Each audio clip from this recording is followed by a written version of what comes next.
Alors, la CPMN en fait, est structurée autour de trois entités distinctes.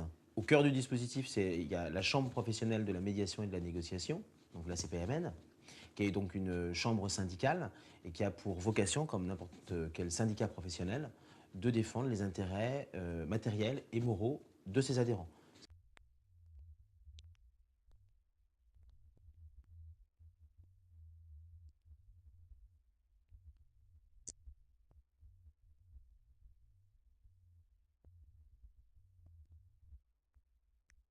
Donc ça, c'est en quelque sorte l'entité institutionnelle politique qui va défendre les adhérents qui en sont membres. Il y a deux autres entités. Il y a l'EPMN, l'École professionnelle de la médiation et de la négociation, qui donc en fait forme les personnes qui vont ensuite, si elles le souhaitent, adhérer à la CPMN. Quand les gens sont formés, que éventuellement ils adhèrent à la CPMN, ils peuvent trouver aussi un autre outil, une autre entité qui est Via Médiation et qui là va leur permettre de se regrouper en réseau et de pouvoir, plutôt que de travailler chacun tout seul dans son coin, agir collectivement pour mettre en place des projets de plus grande envergure, plus riches, et pour pouvoir du coup intervenir auprès des entreprises, auprès des organisations plus facilement parce qu'on arrive avec un groupement de médiateurs qui est plus important et qui en plus partage une identité, des façons de faire, un processus, une éthique, et qui est reconnu comme tel par les personnes auxquelles on va s'adresser.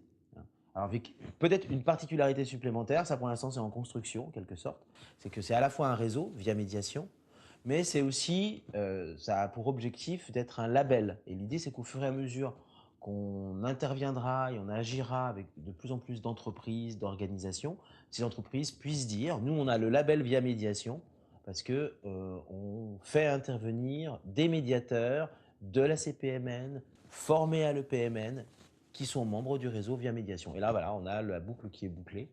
On a les trois entités qui sont articulées les unes avec les autres.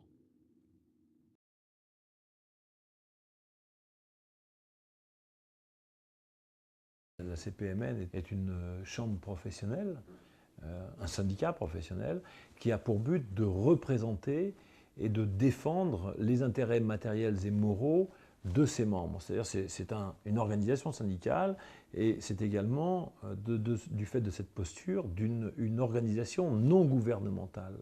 C'est-à-dire que la chambre professionnelle s'est clairement affirmée non dépendante d'une représentation étatique ou d'une représentation culturelle.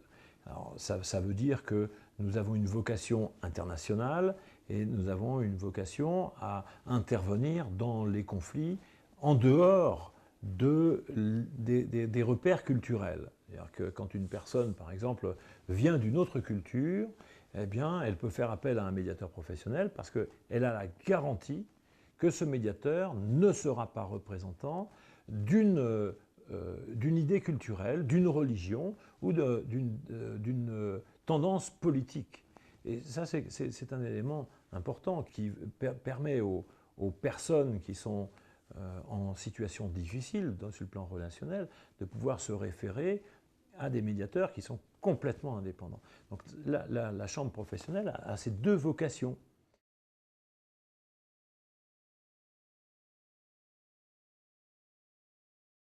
Alors, donc, elle revendique particulièrement 5 axes.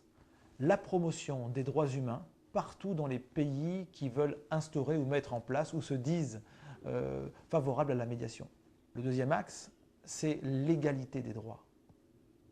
Le troisième axe, c'est le recours systématique à la médiation, préalablement à toute action judiciaire.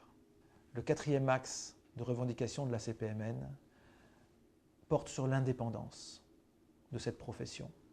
On demande le respect de l'indépendance de la médiation professionnelle de la part de l'État et de toutes les instances ou autorités politiques, sociales et économiques. Enfin, le dernier axe porte sur le fait que nous demandons, nous exigeons une consultation de la part de l'État ou du législateur à chaque fois qu'il va concevoir une loi ou un projet dans lequel s'intégrera le mot médiation.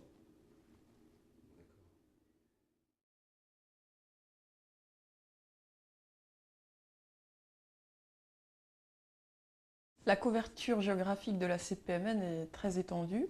Elle est représentée dans toute la France, elle est également présente dans les Caraïbes, à La Réunion et très présente en Martinique. De nombreuses personnes de plusieurs pays viennent se former à la médiation professionnelle, comme le Maroc, la Tunisie, la Turquie, la Belgique, la Suisse, le Portugal, l'Espagne et j'en passe.